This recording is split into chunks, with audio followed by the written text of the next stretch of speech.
Hello students, we will continue the lesson units and measurements. After having completed the applications of dimensional formulae, now we move on to the what are known as limitations of dimensional formula.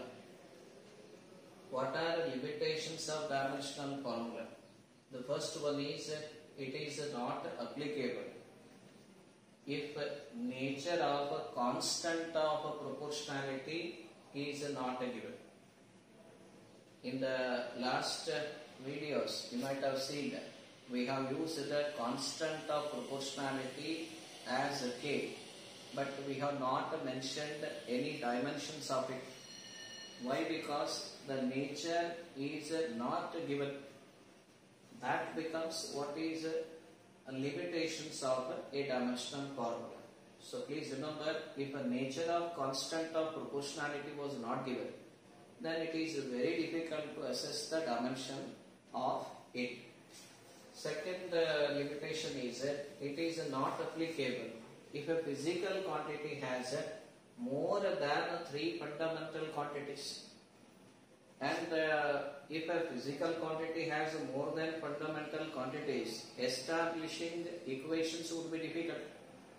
That is why it is not applicable beyond the 4 fundamental physical quantity, if at all a term has. Next one, it is not applicable if a relation contains like logarithmic terms, trigonometric ratios, exponential terms. So one more time, please do list out what are the limitations of dimensional formula. It is not applicable if nature of constant of proportionality was not given. It is not applicable if a physical quantity has more than 3 fundamental quantities, and even it is not applicable if a relation contains logarithmic or trigonometric or exponential terms. Now we move on to the another important concept called significant figure. Significant figures. See, significant figures. Okay. For any measurement, we take into account what are known as significant figures. First of all, what are significant figures? The number of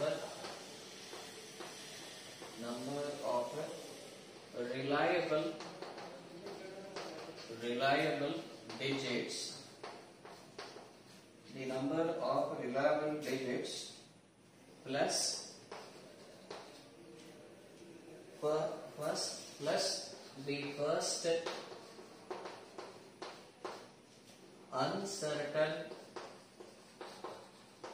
uncertain digit are known as significant figures.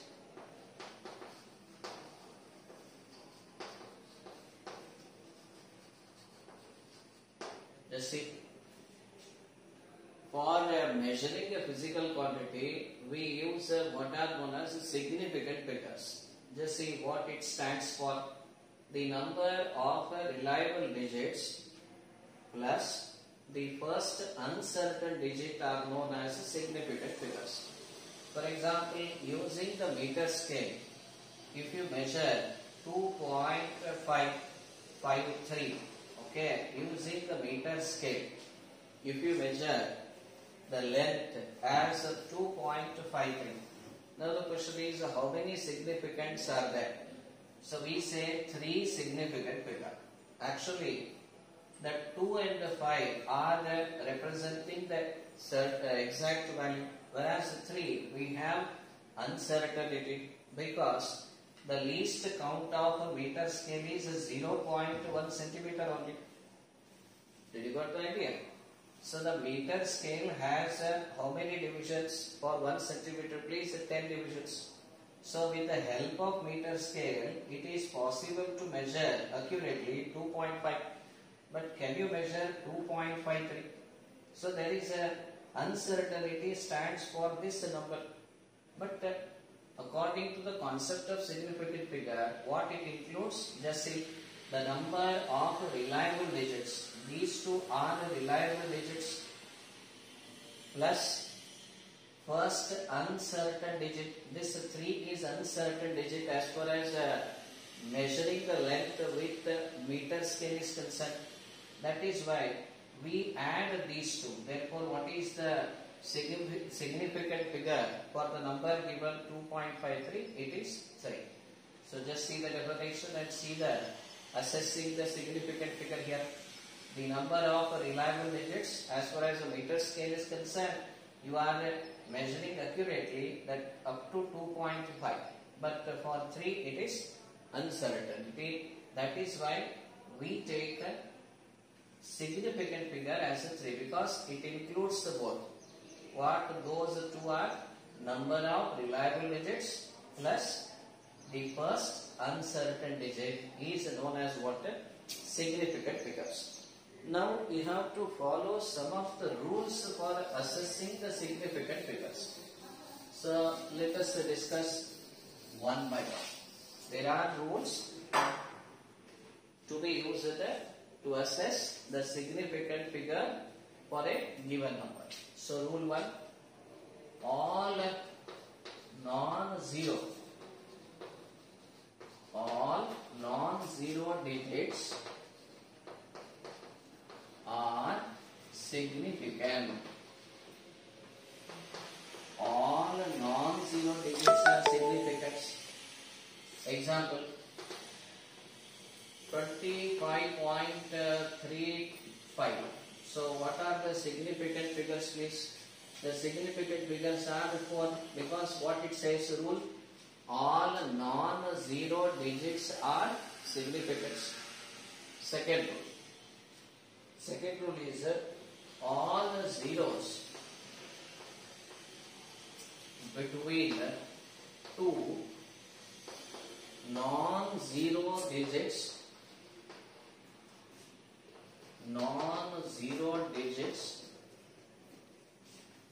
are significant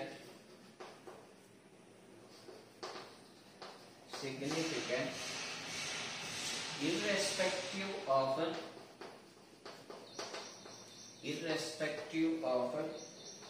decimal point. Just see. Let us read the rule. All zeros between two non-zero digits are significant irrespective of the decimal point. Let us take an example. All zeros between two non-zero. For example, 203. How many significant figures over here? This is a 0 which is lying between two non-zero digits, is it not? This is a 0 lying between two non-zero digits, which is significant, means it is countable. So therefore, how many significant figures are there? 3. Next one, let us take 203.01. See, what is another one? Irrespective of a decimal point. See, this is a 0 appeared after the decimal point, but we have to take into account. Therefore, for such a number 203.01, how many significant figures are there? 5. Just see the rule. All zeros between two non-zero digits are significant, and one more, irrespective of a decimal point. So just see. So these two zeros are also significant. One more example for this will be, can you guess how many significant figures are there? Again, 5. So just see two important rules. First one was all non-zero digits are significant, which is very easy to understand. Second one is all zeros that appearing between two non-zero digits and irrespective of the decimal point. Just see the example here. This is a zero appeared between two non-zero digits, whereas this is a zero appeared beyond the decimal point. So that is also countable. So significant figure, rule 3. What is the rule 3? Just see, the zeros at the end of a number, the zeros at the end of a number without a decimal point. Just see, without decimal point. Without a decimal point are not significant. Just see, the zeros, next rule please, the zeros to the right of a decimal point are significant. Let's see the rule. Zeros to the right of a decimal point are significant. Example 161.00. Can you guess the significant figures for this number? What it says? Zeros, these two zeros to the right of a decimal. Just see, they are appearing to the right of decimal point. Are they significant or insignificant? They are actually significant. Therefore, what is the significant figure for this is 5. Okay. Next row. All the zeros. Next one, please.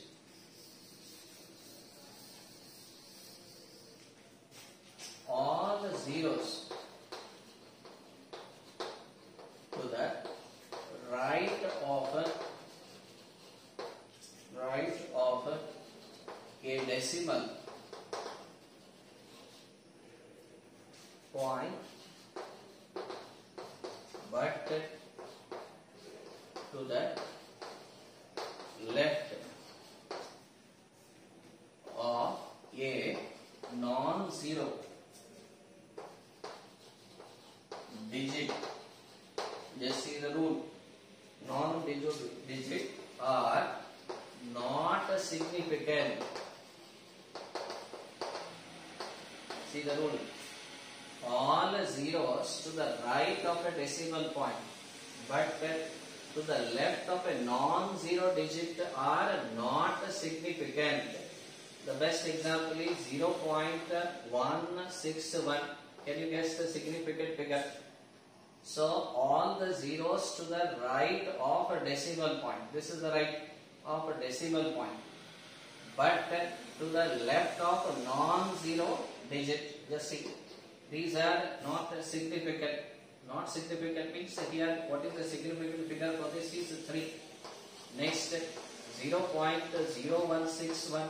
For this also 3 only. Why? Because of the rule. Just check it once. All zeros to the right of a decimal point, but to the left of a non-zero digit are not significant. Next.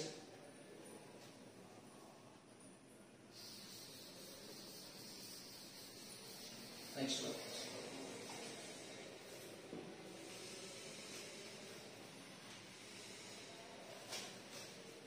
The zeros, one more rule, the zeros at the end of a number with a decimal point. Already we have covered decimal point are significant. Let's see. Example 86400. If I take a point here at the end of number with a decimal point are significant. Means how many significant figures are there? 1, 2, 3, 4, 5. This is a significant number. So now can we try some of the numbers and try to assess their significant figure. These were the questions given in your exam. Let us try them. Just to go through the rules for assessing the significant figures. Now see, number given and you have to assess its significant figure.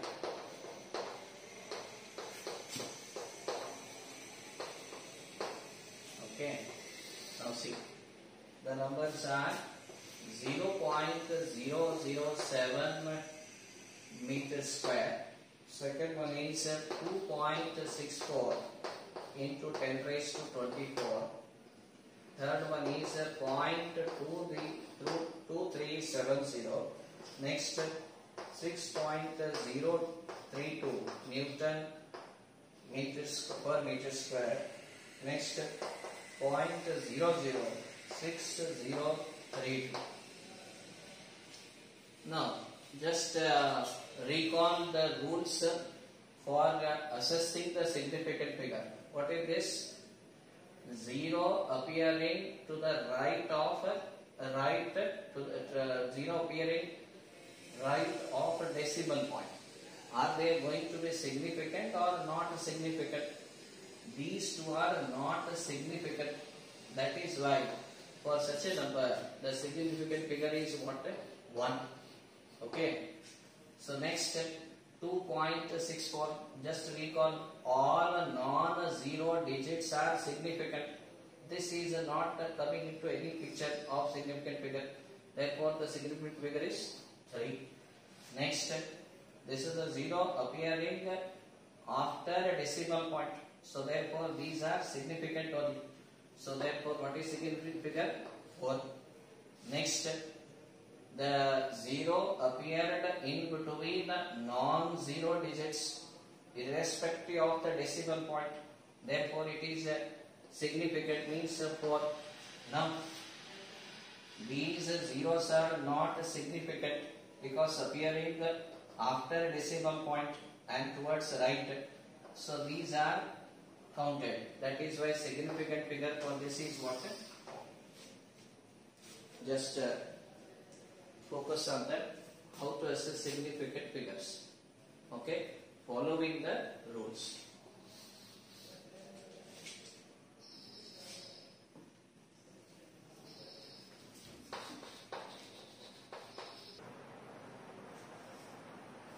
Right.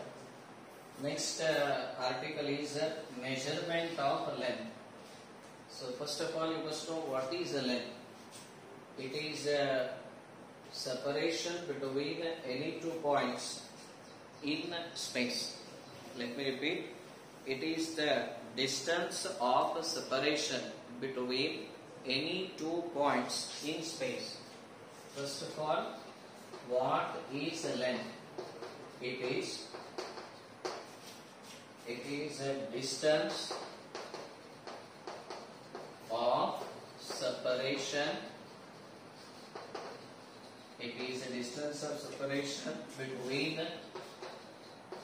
2 points in space.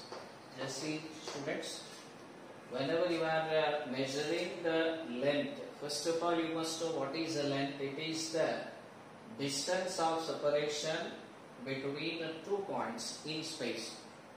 Now to measure distance or to measure the length, we have 2 methods. One is a direct method, other one is an indirect method. So in the direct methods, to measure the length is a direct method. How to measure length by direct method? So to measure the length by direct method, we have meter scale,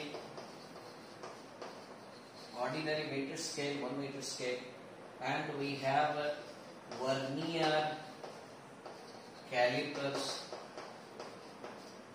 okay, vernier calipers and screw gauge, right? So meter scale has another important point while taking the note of direct method was you must know what is known as least count. The lowest value that can be measured by that instrument is called the least count. One more time, the lowest value that can be measured by that instrument is called the least count. For example, meter scale has a least count of 0.1 centimeter. This is the least count value for meter scale. Whereas the vernier calipers has a least count 0.01 centimeter, whereas the screw gauge has a least count 0.01 centimeter. So it is the lowest possible value for measuring the length by respective instrument. For example, meter scale has a least count 0.1, the lowest value to be measured out. Vernier calipers has a least count 0.01, whereas the screw gauge has a least count 0.001 centimeter. This is the measurement of length by what is known as direct method. So when we are moving for indirect method, we have a parallax method, especially to measure the astronomical distances or to measure the diameter of planets or a diameter of stars. So we prefer the parallax method. So first of all, indirect method we will discuss. What is an indirect method?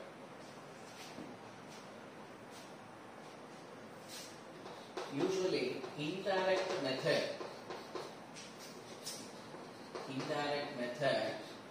is used to measure, usually measure large distances.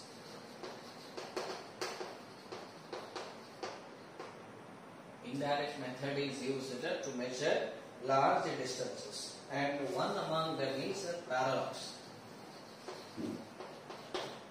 Okay, what is a parallax? Have you observed it? If you hold a chalk piece like this, if you look at the chalk piece with one eye closed, it appears to be in one position. At the same time, if you look from second eye, it looks like another position. There will be apparent shift in the position of object, and this aspect we call as a parallax. Let us write the definition. It is the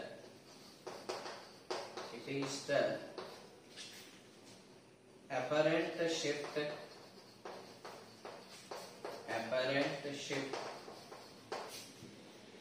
in the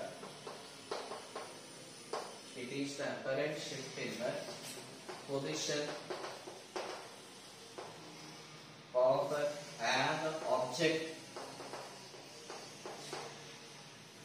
with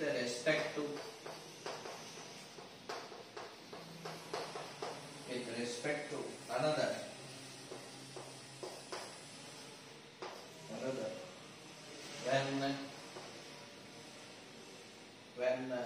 When we shift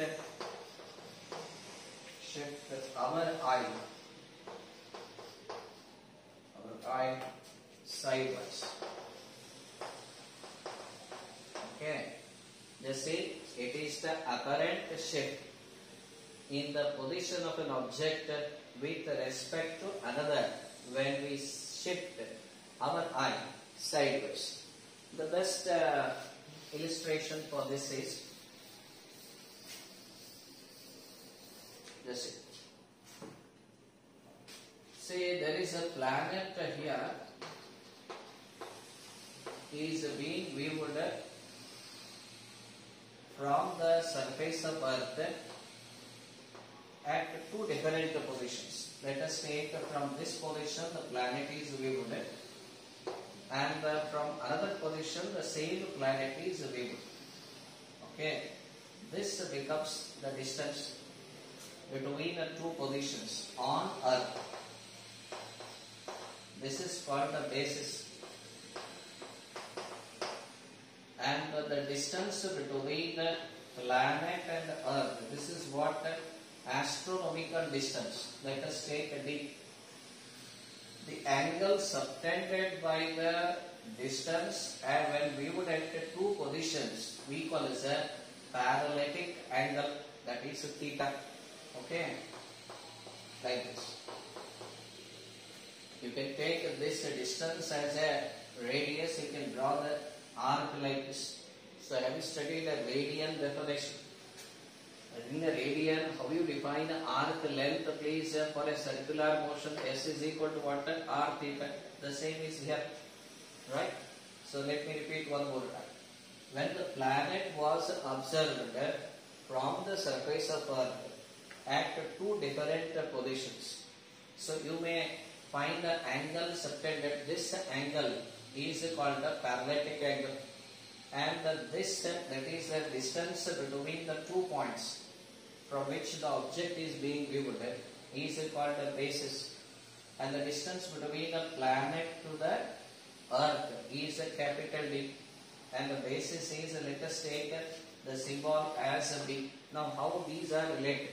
So using the same concept, S is equal to R theta. Here S is replaced by what? This is known to you. This is D. Right? This is D. Distance between D is equal to what we have is D is equal to R theta. R is what here?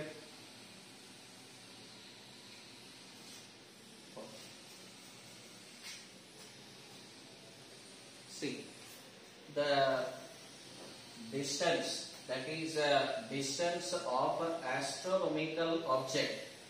So we can correlate with your definition of radian. What was it? S is equal to, that is arc length. Here arc length corresponds to what? That is the basis. And radius. Radius corresponds to what? Distance of astronomical object. And theta corresponds to what? Parallaxic angle. So using the same idea, now I can rearrange the formula for distance of astronomical object, which is equal to what? Basis divided by what? Parallaxic angle. Now distance of astronomical object is what? Capital D, which is equal to B divided by what? Theta. So this is how we can find the distance of an astronomical object using what? Parallax method. Just see the simple idea. When you are observing a planet from the surface of the Earth, say from two different positions, here the distance between the two different positions is measurable, which is the basis, and even with the help of a telescope you can measure this parallaxic angle. Once you know these two, is it not for you to calculate the distance between the Earth and the planet, which is represented by what? Capital D, which we call as a distance of an astronomical object. Please remember simple idea. The distance of an astronomical object D is equal to what? Basis divided by what? Parallaxic angle. The same idea, if you reverse it, that can be used to measure even the diameter of the moon. How? So what we did here, we have observed the planet from the Earth from two different positions. We will reverse it up. So that idea will help you to find the diameter of the moon. Just see how. How do we use the parallax method to find the diameter of a, say, moon?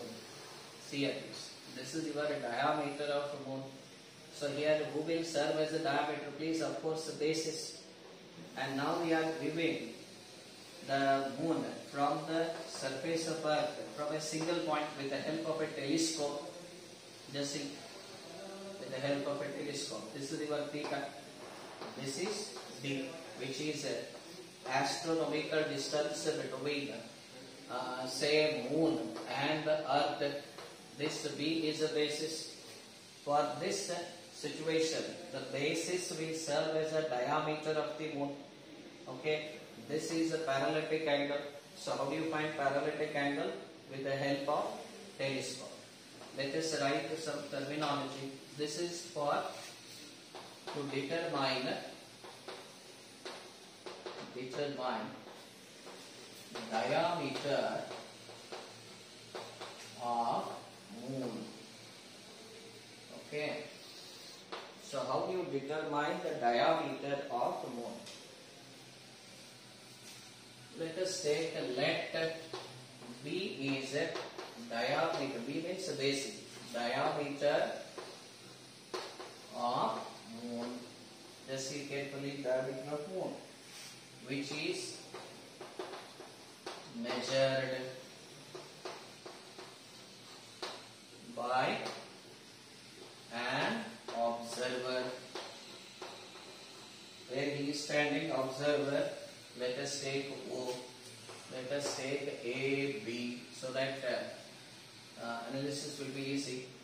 By an observer O on the earth. Agree? On the earth. Full stop. A telescope. Where I should fix it? Telescope is focused on the moon and angle. What is parallaxic angle here? AOB theta subtended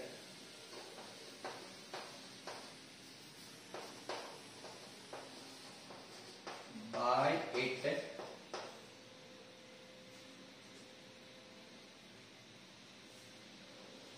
on the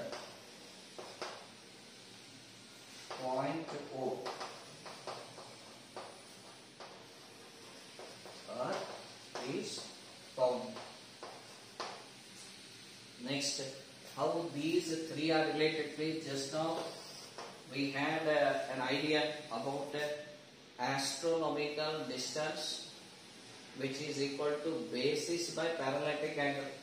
Therefore, here D is equal to B by theta. Therefore, what is required to be here? B is what? Diameter of the moon. Therefore, B is equal to what?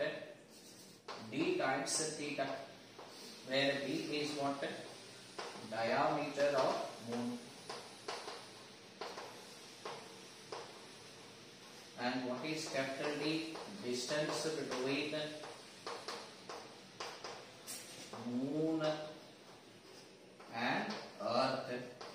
And what is theta? Parallaxic angle. This is how we can find the diameter of a moon. Okay. Okay. So while measuring length by indirect method, we use for measuring small distances. This especially for assessing the size of a molecule of oleic acid. So we have a simple technique to measure, say, size of molecule of oleic acid. Here, the thickness of film itself gives you the size of what? Molecule of oleic acid. So here is a simple formula to find out, say, size or thickness of oil film, one and the same. Here the thickness of oil film will give you the size of molecule, that is oleic acid. So the formula is P is equal to N times V divided by 408. Here N stands for the number of drops, whereas V stands for the volume of each drop, and A surface area of film. So this is how we can adapt for measuring length, that is a direct method or indirect method. Direct method includes what? Using instruments, that is meter scale, then screw gauge, vernier calipers. Whereas indirect methods are many, but we have studied parallax method. And apart from that, this is another way of measuring the distance, especially small distance, using oleic acid. That is how the size of a molecule of oleic acid is measured. This is a formula. T is equal to N times V divided by 400 A. And one more thing. So some units are there you need to remember for measuring the length. One is a light year. What is a light year? It is the distance travelled by the light in 1 year. What is its corresponding value in meter? 9.46 into 10 raised to 15 meter. Or else you can calculate how 1 year, distance travelled by the light in 1 year. Do you know the speed of light? 3 into 10 raised to 8 meter per second into 365 into 24 into 60 into 60. If you sum up, your value may be 9.46 into 10 raised to 15 meter. And another one is astronomical unit. And this is the distance between the sun and earth. One astronomical unit is having the corresponding value 1.496 into 10 raised to 11 meter. So these are some interesting measuring concepts, especially for the quantity called length.